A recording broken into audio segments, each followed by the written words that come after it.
दोस्तों, आज आप लोगों को नया चैप्टर नक्षत्र मंडल कंस्टलेशंस के बारे में बताएंगे। ये नक्षत्र मंडल क्या है? तो नक्षत्र मंडल क्या है? बहुत छोटे छोटे रात के समय हम लोग देखते हैं जब आसमान में छोटे छोटे से तारे दिखाई पड़ते हैं, चमकते हैं छोटे छोटे तारे। तो जो छोटे छोटे तारे बना दिखाई पड़ते हैं, तो तारों का समूह, विभिन्न तारों का समूह विभिन्न विभिन्न आकृतियां बनाता है। जो आकृतियां हमें दिखाई पड़ती हैं, कभी कभी किसी जानवर की आकृति दिखाई पड़ती है, किसी वस्तु की आकृति दिखाई पड़ती है। तो कह सकते हैं रात में आसमान के विभिन्न तारों के समूह द्वारा बनाई गई विभिन्न आकृतियों को ही हम क्या कहते हैं? नक्षत्र मंडल कहते हैं। ठीक है, आसमान में बहुत असंख्य तारे हैं। ठीक है, इनके विभिन्न तारों द्वारा एक समूह के रूप में जो हम देखते हैं एक आकृति जैसी दिखाई पड़ती है। तो जो एक आकृति जैसे दिखाई पड़ती है, ठीक है, कभी जानवर की, कभी वस्तुओं की, तो इसी को क्या नक्षत्र मंडल कहते हैं। इन्हीं में से एक आकृति जो दिखाई पड़ती है, हम लोग जो पृथ्वी से हम लोग देखते हैं यहाँ से, ठीक है, तो ये अर्सा मेजर, ठीक है, जो आकृति आपको दिखाई दे रही है इसको क्या कहते हैं?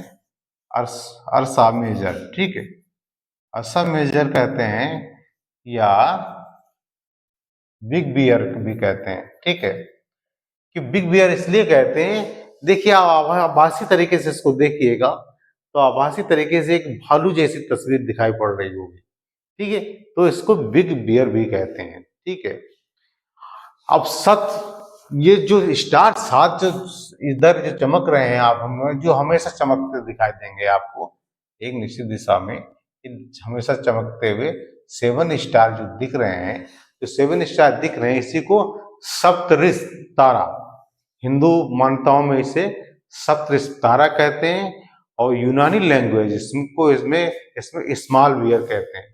तो इसको जो है सप्तऋषि कहते, जो है सप्तऋषि तारा कहते हैं, और यूनानी लैंग्वेज में इसको क्या कहते हैं? Small bear. Small bear, small. प्राचीन समय में ऐसी कोई भी टेक्नोलॉजी नहीं हुआ करती थी जिससे हमें समय या दिशा का ज्ञान हो पाता। तो क्या था? प्राचीन समय में नक्षत्रों के माध्यम से ही हम दिशा का निर्धारण करते थे कि अब पृथ्वी भी रोटेशन करती है, घूमती है, तो पृथ्वी के रोटेशन के आधार पर अनुमान लगा लेते थे तारे अब किस लोकेशन में कहाँ पे दिखाई दे रहे हैं, तो उस समय और दिशा का निर्धारण हम कर लेते थे। ठीक है, तो एक ही माध्यम था, नक्षत्र के माध्यम से रात के समय में दिशा का और समय का निर्धारण किया जाता था। इन्हीं में से एक तारा स्टार जो है उत्तरी ना, जो है पोल स्टार, जो पोल स्टार जो है हमेशा ये नॉर्थ, ठीक है, उत्तरी तारा उत्तर दिशा को बनाता है, बताता है।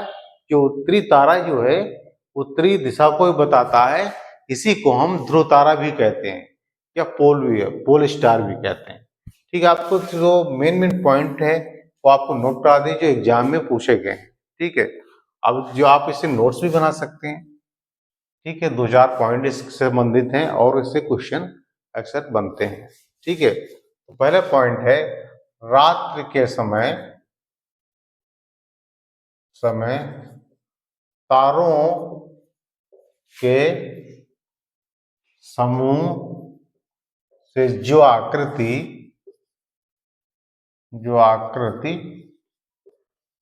बनती है उसे ही नक्षत्र मंडल कहते हैं। क्या? उसे ही नक्षत्र मंडल कहते हैं। उन्हीं में से एक नक्षत्र मंडल है जिसका नाम है अर्सा मेजर या बिग बियर। अर्सा मेजर, अर्सा मेजर या बिग बियर, बिग बियर है जिसकी आकृति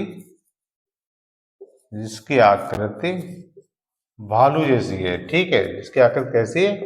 भालू जैसी, इसीलिए इसको बिग बियर कहते हैं। ठीक, भालू जैसी बिग बियर इसलिए कहते हैं।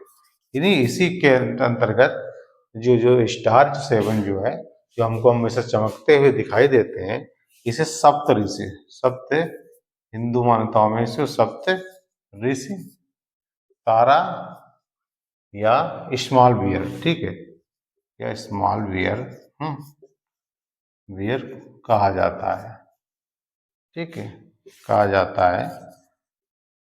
उत्तरी तारा हमेशा उत्तरी दिशा को दिखाता है, क्योंकि उत्तरी दिशा में ही हमेशा ये दिखाई पड़ता है, सबको बताता है,